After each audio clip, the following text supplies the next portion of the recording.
quarterback of a team that has 66% chance of making the playoffs. That is what some calculations have. 132 different simulations, allegedly, 66% chance, still in there. Need Seattle to lose, I guess, on Thursday night for all of them to work out. But if that takes place, this team's still very much alive. This team still has all the weapons that could go on around. This team has had success in the past, and this man is the back-to-back MVP of the NFL. Number 12 for the Green Bay Packers, Aaron Rodgers. Aaron! What's up, buddy? And we're back. How was bye week, dude? Here we go. Get the internet going. I think we're good now. Hey, man. How was bye week? You look great. You look happy. How was it? Yeah, thanks. It was refreshing. It was great. We got to get out early and had a light day yesterday, really a travel day. Today was an easy day. We're going with today is a Monday type schedule. So, just was in there putting in the work today. Hell yeah. And just got home in time to sit with you guys. What you do? You do some ayahuasca down in South America, Central America? Did you travel to Europe, get a new tattoo? Did you go to any of the other places that you're alleged to going this past a cave? I think I heard in the That's right. in the off season you were part. Did you do any of that, or was it just get away, escape for a little bit? What did I do in the off season? What was the last thing? Somebody said, well. There's a lot of things. We could say more, but we will just stop with this one. You were in a cave for 8 days, allegedly. Yeah, right? spelunking. Yeah, you were splunking in a cave for 8 days, tripping your face off. You remember? In the pure dark. In the pure darkness. Yeah, that was it. I light. heard that's what you did in the off season. That was a report. You didn't do that? No, but it sounds fun. I didn't think so. I thought really. I was like, man, this guy's mentally tougher than me. He's going with no light in a fucking cave for 8 days. Hope he figures out whatever he's trying to figure out in there. You were not in a cave. You not do what? You just got away. Put the phone down. Just kind of. I just got away. I got off the grid. Went to the beach, worked on my tan, and wore a lot of tank tops, which I don't know if you're wearing one today, but. What are you talking about? Yeah, showed off my belly button a little bit and had a good time. Oh, nice. I'm happy to hear that. Go ahead, AJ. Hey, I was just wondering, this is not really a football question, but are you scared of dying? I'm just curious after your ayahuasca trip. Did you confront your death? Does it make you feel better about dying? Great question. I don't know where that question came from. Have you been sitting on that for weeks or something? Well, first, let me... Like 2 minutes before this. Yeah. Full transparency. It's actually a great question. I had a major fear of death. I don't know if any of you guys felt this way, but kind of our age group. But there was and maybe it's just the way I grew up, but there was a lot of weird sentiment around Y2K. Remember that? The world was going to end, and I don't know. For me personally, since I was like a young teenager, I was like, man, if the world ends and I'm 16, like I'm not going to be able to accomplish anything I want to accomplish. I'm not going to go to the NFL. I'm not going to go to college. I'm not going to, meet a woman, fall in love, have kids, have a family, all these things. So I think there was like this weird ingrained like fear of like 2000 and fear of like the world ending and death. And I think we all struggle with mortality, with the idea of mortality, especially, age. You got all those kids running around and want to see your kids grow up and have, walk your daughter down the aisle and see your boys grow up and, have great high school careers at Centerville and go on and be great Ohioans. So yeah, I definitely had a fear of death, and ayahuasca and psilocybin actually really helped me with that and alleviated a lot of the stress around the idea of needing to accomplish things before I actually die, and kind of taking away some of that fear. I think when you've seen the other side, it makes the idea of death more of a passage and less of an ending, more of just kind of the next chapter of life. To that extent, I know, Age, you really got to be close to this guy. Hold on. Did you just say ayahuasca makes you see the other side? Like you just said you saw death? Is that what I just heard there? You definitely see the other side, yeah. What's it look like? I guess I could change you. I guess if you. Well, I'm not talking about life and death. I'm talking about the veil between the seen world and the unseen world. That's sweet, dude. You just fucking drink a tea and that happens? That's crazy. Yeah, I was going to go into a little bit of a tribute to a guy that I unfortunately only got to know a little bit. Feel like I knew a lot about him because I played with Graham Harrell. And Age, he was on your podcast a bunch, but I was definitely saddened to hear about Mike Leach's passing this morning. One of the greatest interview participants of all time, and obviously, revolutionized the college game and had a big impact on so many players' lives. You talked to a lot of guys that played for him, the Graham Harrells and all the guys from Texas Tech, and Mike Smith, who was coach for us, and Amendola, and Welker, and those guys. They all, loved him and had a great time. And so it's a sad day for college football. Yeah, it kind of came out of nowhere, too. I think at the beginning I thought the reports were just being ridiculous. Like, Mike Leach was just coaching a couple weeks ago. Mike Leach was being Mike Leach just a couple weeks ago, seemingly life just being very normal. And you look at his age, I think he's 61 or whatever. So when the reports are coming out like need prayers, we're like, all right, what's going on? And then he reportedly passed away this morning. It's like, man, this is bananas. A guy who has committed a large portion of his life to our sport, to football, a character, a personality, a man who I was just starting to learn about more as I was diving into college football and the world itself of college football. Yeah, rest in peace to Mike Leach. What a fucking legendary quote, to your point about interviews. Like, love anybody that is themselves and doesn't take just the robotic path. I think that's why we've enjoyed getting to know about you a lot. He's certainly in that vein. I think he was a professor for a while too, AJ. I think this guy was a professor and everything. I don't know how he managed to do everything. One of the most interesting people of all time passed away. Got his law degree, right? A-Rod, did you ever did what he implemented in football, that's like snuck its way into the NFL a little bit, hasn't it? Oh, for sure. I mean, it kind of went all over. He was, his air raid attack. We played against him in college in 2004 in a bowl game, and I just remember marveling at kind of the offensive line splits and then the tempo and the vertical passing game, the short passing game, and talking to Graham over the years, the simplicity of it. I think it was a genius that they were able to run a number of different plays quickly, concepts that they knew, that they practiced, that they could run against any different coverage. And Mike, you'd watch him on the sidelines. He had like a little, looked like a 4x6 little index card he was calling plays on sometimes. I think he just knew the system so well and had such a good feel for the game. And obviously had a lot of success at Tech and went to Washington State, had a lot of success there in Pullman. And then obviously down at Mississippi State, they just won the Egg Bowl. The Egg Bowl, and I think they finished 8-4 and another successful season. So really disappointing for him and his family, and all. I'm sure all the players, the majority of the players that played for him, have nothing but fun memories. I heard about a lot of them from Graham over the years. Yeah, Graham, I mean, he's on his way of being the next big-time college coach, too. Mm-hmm. I'd assume at some point with his big brain. I think that's the thing that doesn't get talked about with people that have, different personalities. The level of intelligence on said human, even though he only has 4 sheets and he dresses kind of sloppy or whatever, and he kind of makes metaphors to send his message in a different fashion. Massive brain. The world lost a good one. Rest in peace. And also, you done good. Yeah. You done good, Coach Leach. You done good. It seems like you gave back, and the people will remember you forever. Let's talk about you.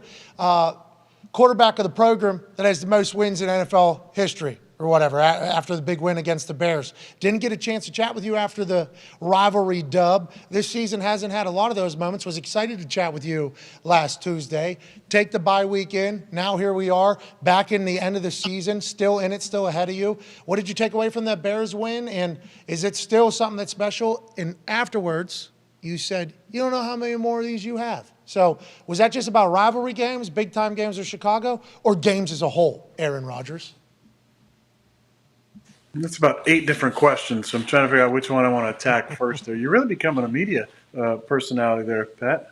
All that work on game day is paying off for you, but really, it's always fun being the shot. I feel like that was a shot. I do feel like that was a shot. Not at all. But yeah, seems like it. Always fun being Chicago. Always fun winning in Soldier Field. Good comeback for us. Fourth quarter, we played winning football. I think that the thing that feels good is being able to play meaningful games in December. It's been obviously a difficult season, frustrating, but the fact that we're now in the mid-December and we have meaningful games coming up is great. Obviously, we need some help from some teams and have to win out. But there's a lot that can change in a week, and if the momentum can start to go in our favor and we can stack a couple of these in a row, you never know what can happen, and that's exciting. But as far as I said after the game, it's fun when I got to the rivalry. Obviously, with this 16 years of Brett, they closed the gap on the all-time series. But to be a part of such a historic rivalry, to switch the all-time rivalry in our favor now, plus 10, I believe, in the all-time win-loss against them, and to be one up in the all-time wins is pretty cool as well. So a lot of milestones last Sunday. All right, cool. Ty, your question for Aaron. Yeah, Aaron, Pat mentioned, also happy belated birthday. I hope you enjoyed it. Hell yeah. So when you're looking at things and again, Pat mentioned it, with the, hey, it could be the last time I'm doing this or whatever. Will you stop dicking around with me, because it's tough, year in, year out, thinking, hey, I don't know how many more games I'm going to be able to watch this guy. But also, do you feel like kind of a renewed sense of energy coming back from the bye week? And does it feel like in the locker room, like everyone does realize, like, hey, we still have a lot to play for here? I think so. I think everybody felt a little bit more up last week before the Bears game. And then, we went out, had a good performance. And then getting a bye week and be able to get away, and the fact that we didn't have to do practice on Monday, Tuesday, Wednesday, or any nonsense like that was nice. And there was real good energy in there today. I mean, we realized, listen, we had a lot to play for, but we also need some help. We can't control that part, but we got 3 out of 4 at home, and we obviously always expect to win our home games, and definitely expect to win once the weather turns. So, get this one, and then got a warm weather game in Miami, and then things could start to get interesting. Oh, humidity. Hey, what'd you think of Baker stepping in on 2 days' notice and getting that team a win and having it was a meaningful moment for him. It was fun to watch. Like, how tough is that for someone that doesn't understand what's going on with an offense? I would say it's definitely easier for a guy who's played football, played meaningful snaps and started. However, I was thinking, I don't think that he's been in the system before. So that must have been really difficult, because everybody had the same types of plays. Certain teams, like I felt like we were in the 2010s, where there's certain teams that are the copy teams where you're running different plays and teams start copying you, and then those plays go around the league. So everybody runs like the same type of plays, but the terminology is so different, and I'm just guessing that he's never been in this type of terminology before. So that makes the win even more impressive. So a lot of credit to him coming in on a Tuesday, and then didn't start, but he played the majority of the game on Thursday. That's pretty impressive. Was that what it was like when LaFleur got there? Was it terminology system? What was the toughest thing, the terminology? Definitely terminology. He let me keep the cadence, so that was nice. But the terminology, and it wasn't like we were running, a bunch of new concepts. Conceptually, it's a very similar league, on offense and defense and teams. There's just different adjustments. We do a lot with our splits, So back in the day, we only had a couple different splits. Now there's, a bunch of different types of splits for receivers: inside the numbers, on the numbers, outside edge, top of the numbers, +1, +2, +3, blah blah blah. All these different condensed formations that we run. That was the biggest difference, to pair the condensed formations and the motions with the new terminology. But when it comes to plays, plays are still plays, and a lot of them based on the intermixing of some of these systems. A lot of the actually terms kind of stay the same in offenses. So I wonder, does Baker just do flashcards there, and then when he's in the moment, he just has to remember what the flashcard said, as opposed to the previous 4 or 5 years of his career? That's a tough thing to, especially in a 2-minute situation. Something's happening. I think they said they were actually just giving out numbers to the receivers to run routes like backyard football. Is that normal? Does that ever happen anymore, or is that something that's more old school? I think you got to look at that game as an outlier for the fact that Baker played, the fact that they had to score twice in the fourth quarter to win. They went on a 90-some yard drive to win the game. Yeah.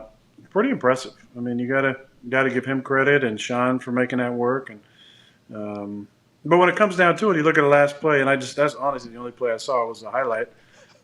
Raiders played man coverage and dropped a weak side safety in. He threw a go route in the backside. Like, a go route is a go route in the NFL. So, I mean, there's some plays, and honestly, in 2019, there were times in certain games we had new concepts where you kind of go back to one or two thoughts you had in the beginning, and like, oh, I know that, back then I knew that Davante was over here and running this tag route, so I'm going to hope he wins, and I know for sure what he's doing, and maybe just figure out the rest as it comes in the vision. So I know you've potentially been, off the grid and on the beach and everything like that. Have you seen your old buddy Davante? He's been on quite a fucking tear as of late. He is seemingly all the way back to pace. Do you think learning a new offense was something for him? Do you think just getting comfortable over there? And do you keep up with Davante at all this season? Yeah, for sure. Yeah, we talk weekly. And I mean, I'm not surprised. He's the best receiver in the league. So at some point, it's gonna happen for him. He should be the focus of every defense that he plays against, and it's just a matter of I think at times calling plays for him and giving him the opportunities. But if he gets his targets and he gets to run his routes, he's going to put up numbers. Yeah. Doesn't matter who's guarding, who's throwing it to him, or who they're playing against. Yeah, there's a lot of stats that came out about how many targets he had playing alongside you and then this past week, and it's certainly been an adjustment period. Who knows what the future looks like over there? Yeah. Who knows what the future looks like over there in Vegas? Tone has a question for you, Aaron. Aaron, we just had an awesome Christmas party last night, and I know you didn't host for Thanksgiving. What's the Packers situation for Christmas party? Do you do Secret Santa, White Elephant? Did you spend a lot of your bye week getting O-line presents? What's the situation over there with the Packers? I feel like I got the O-line figured out for presents this year. Kind of let them weigh in on some of the things they wanted. Also have a couple other surprises. But AJ remembers there's a big time all kind of employee Christmas party that AJ would kind of drink himself silly and then let Laura drive him home after that. There were a couple of times he was real sloppy, and it didn't really reflect well on him or the organization, but luckily, Green Bay is the drunkest state in the union, so I don't think he was, he was worse off. But thankfully, all designated drivers for smart. That's considerate. That's smart. Important, very important. It's a real lively party. Yeah. Yes, real lively party. AJ and I went to when it was back at the casino. And that was a lot of fun. Hold on, You've been there, Pat. Yeah, I've been. Hey, that's a giving casino. I've won every time I've been in there. They want you coming back.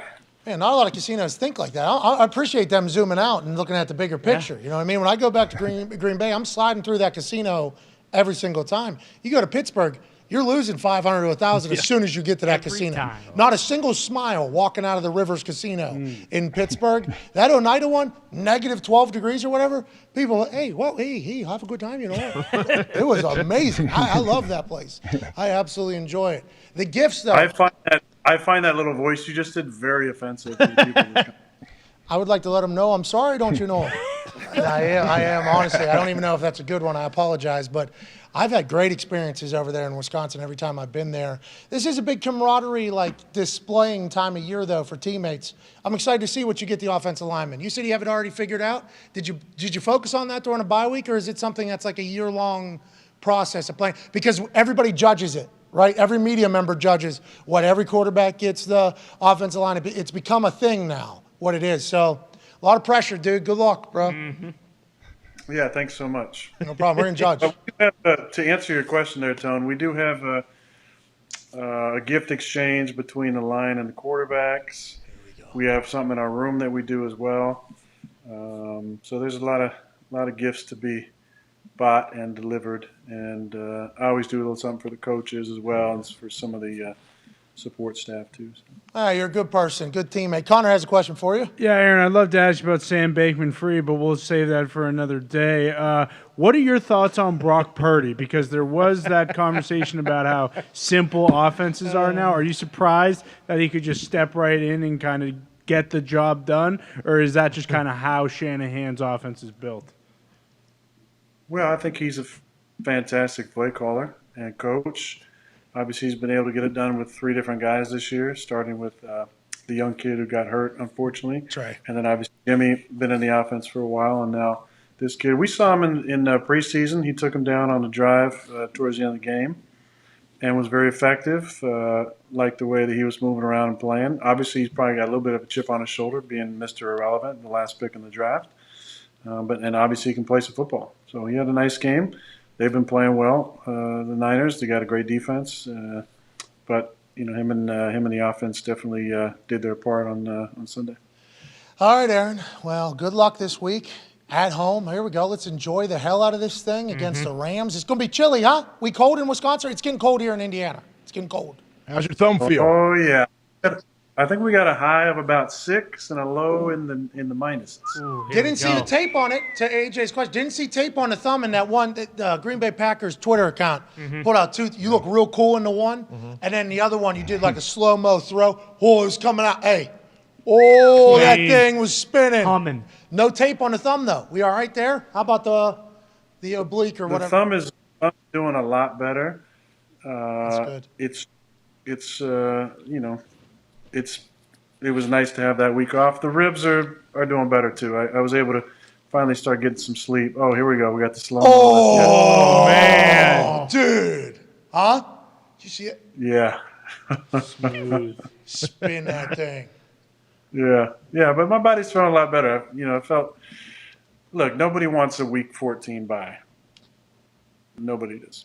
But it always feels good coming back after the bye, whether you're 21 or however the hell old I am now. It's nice to get that week off. Happy birthday, 39, I believe, or maybe 38, not 100% sure. What are your thoughts on bye week? You just said week 14 is a little late. There's guys getting them in, week 4? Yeah. There's bye weeks coming like week 4. How do you think those should be dispersed later if you were in charge of the NFL? What are some changes you'd make there? I'd probably go 2 bye weeks, honestly. Smart. Go 2 bye weeks, eliminate one. If you're going to go 17, go back 16 games, go 2 bye weeks, and take care of the player safety a little bit better. Yeah, so 2 bye weeks, 1 early in the season, 1 late in the season for every team. Figure it out. I think what the move will be, and you know this as much as we do, they added a game. They signed a $110 billion media rights deal that can be renegotiated every year with a new platform. They're going to be pitching for another game. You know that. There's another game that's going to be pitched for within the next couple of years. That's when the next bye week will be added, so we could potentially add 2 more weeks to the season, which is bigger for the TV rights deals, the streaming rights deals, let alone playoffs, what they'll do. I think that's coming. I do. I think that's probably coming. I do too. I think that's probably coming. Will you stay in the game whenever you're done? No. Okay. I don't think so. That's a shame. The game will miss you forever, but go enjoy the hell out of your life. Have you ever? I'll come on here and give you updates on how life off grid is treating me from time to time. Though I'd miss Ty too much. I'd have to come back. Hell yeah. Ty, that was cute. He's rock hard.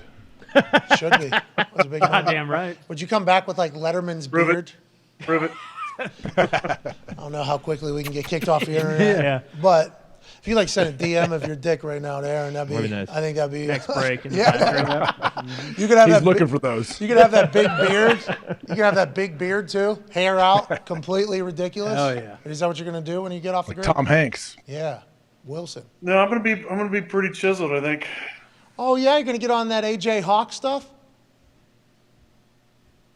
No, that's way too heavy. I can't get on that stuff. That's because he's boozing during those Christmas holidays. What? He's got to get a bunch of horse stuff to get it out of him so he can still be a stallion in the morning. All right, let's jump into it. We missed this last week. We weren't able to make the world a smarter place. And that was a shame. It was? I felt like I wasn't able to, be a part of something good for society as opposed to what I'm normally a part of. Aaron, it is time to debut the next book of the Aaron Rodgers Book Club 2.0. Obviously, this season has been fantastic. We ran it back after the success that was Aaron Rodgers Book Club 1.0. The first book, Mastery of Love. Huh? Great. Don't just learn about it, Unbelievable. become a master of it. That's right. The master of love. Then we went to 1984 because obviously George Orwell had it all figured out. No conversations were had after this book was picked to be part of the Aaron Rodgers book club, but it certainly made the world a little bit more insightful. Then The Art of Contemplation, How to Change Your Mind. Healing by David Elliott. Let's breathe a little bit here on the 5th book of the Aaron Rodgers book club 2.0. The Sacred Mushroom and the Cross by John M. Allegro. And then we had Love Wins with the Keanu Reeves coloring book, Into the Wild. What a classic. What a classic. And then Recovery, Freedom from Our Addictions by Russ O'Brien. The next book in the Aaron Rodgers Book Club 2.0 is? The Missing Element. Of course. Ooh. Good book. Deborah. Inspiring Compassion for the Human Condition by Deborah Silverman. Sarah's sister. Quote By from my Sting good on the friend- cover. My good friend Deborah Silverman, who actually, this book is about astrology, which, Pat, you and I had a long conversation in Tahoe about, and I appreciated your interest in astrology. Hell yeah. I should have got you this book right away, but this is a really good book, like an intro to the astrology that she teaches. She's, among other people, was Sting's personal astrologist. And Holy I don't know about you. Fuck. I don't really listen to Thanks the for 10 music that hours. he made or made, but the fact that he's out there and still doing it, Oh yeah. I respect that. Yeah. I love that quote that you say. You've said it a couple times now. Sting's certainly one of them. Also, first woman author in the book club. Here we go. There we go. I think. Oh, we getting some heat? I was getting some tweets. I was certainly getting some tweets. Happy Deborah. By the way, that isn't how the books are chosen. No. We're talking about the contents, not the context of it all. Let's go ahead and remember that as we go. But I'm excited to learn. You said I should have had Ayn Rand in here earlier with the Atlas Shrugged. Potentially. You're right. It was certainly in the back. It was talked about, wasn't it? It was certainly chatted about. Aaron, we appreciate you, man. Thank you for stopping by. Good luck this week. Big time game. Still all out in front of you from Hell what yeah. we've been Hell told. yeah. Front the internet. Yeah, we're going to be tuning in Thursday and rooting for one team that we usually don't root for.